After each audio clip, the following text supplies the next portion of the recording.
Today, 2 new political parties in student government and a new dorm key system. That's all coming up right here on Spinnaker News.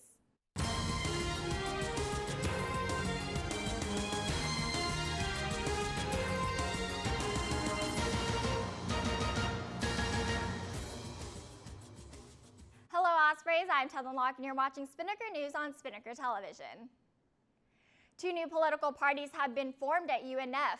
The United Party, founded by current Senators Haley Guerra and Shamari Gloster, aims to give students more of a say in their student government. Gloster is running as a United Party presidential candidate and Guerra is running as the United Party vice presidential candidate. Here's what they told Spinnaker. No, definitely. I mean, the reason we came up with the name United is that's what our party really stands for. Internal and external unity. We want unity within the party, but we want unity within the campus as well. One of the more unique things is our party is not just going to be for the people we run.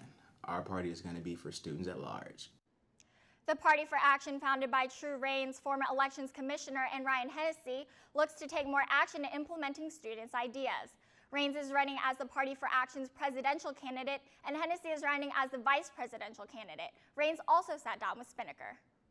Well, I guess kind of what we're focused on is exactly like the name says, action. So like a lot of what happens, just in my short experience, is I was able to tell that people come up with great ideas and nothing's really ever done about them. It's kind of put on the back burner and they don't really basically act on them.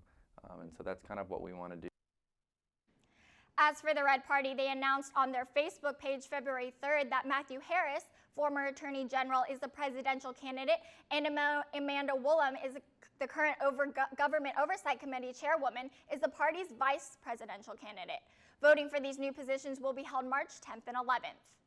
A new dorm key system is currently undergoing negotiation. The IntelliKey system is over 15 years old, and last year Housing and Residence Life decided that it's time for an upgrade. Housing and Residence Life is currently undergoing contract negotiations with Intelligent Access Systems of North Carolina to install a new key system that will hopefully use the Osprey One card to allow students access into their dorms. Bob Boyle, Director of Housing and Residence Life, explains why the change is being made. But it's technology, it's hardware and software, and I think we'll be able to identify a system that will help me internally operationally, but then also hopefully will be more convenient for students. Boyle also said the hopes of the installation of the new system will begin this summer and all dorm doors should be switched over to the new system within 2 budget years, but a timeline hasn't been finalized.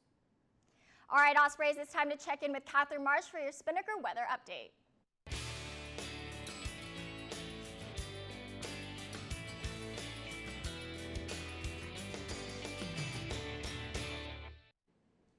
Good morning, Ospreys. We've got some great weather coming up this weekend. I'm Catherine Marsh here with your Spinnaker weather update.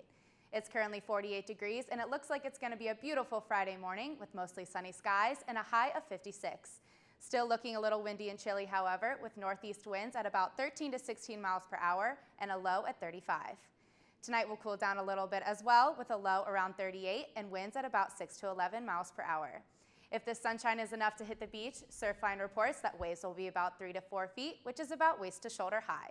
And finally, for this weekend, we're going to see mostly sunny skies with a high in the mid-60s. Sunday, it could even get up to the 70s. Well, that's it for today's weather report. Now let's take a look at your weekend forecast.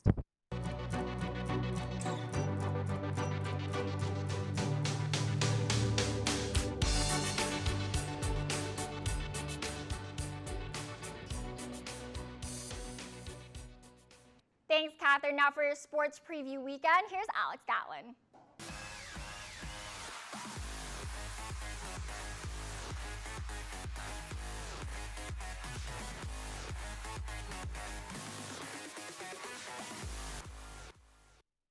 Good morning, Ospreys. I'm Alex Gatlin, here with your Spinnaker Sports. With multiple teams in action, there's a lot to look forward to this weekend. Today, the women's tennis team takes on UNC Wilmington. The match will be played at home at 2 p.m. Following that is the main event of the weekend as the men's hoops team looks to sweep the season series versus rival JU in Part 2 of the River City Rumble. Tip-off is set for 7 p.m. in the UNF Arena. On Saturday, the women's hoops team takes to the home court to avenge their loss to JU at 2 p.m. Then on Sunday, the women's tennis team continues their homestand versus Troy. Match time is set for 11 a.m. As for teams in action all weekend, the softball team heads to Alabama for the Troy tournament. Today, they'll take on Western Kentucky at 3:30 p.m. and Alabama State at 6 p.m. Then Saturday, it's Buffalo at 10:30 a.m. and Florida A&M at 1 p.m. Finally, on Sunday, they'll take on Troy at 1 p.m. Well, that does it for your Spinnaker Sports. Let's toss it back to Tedlin.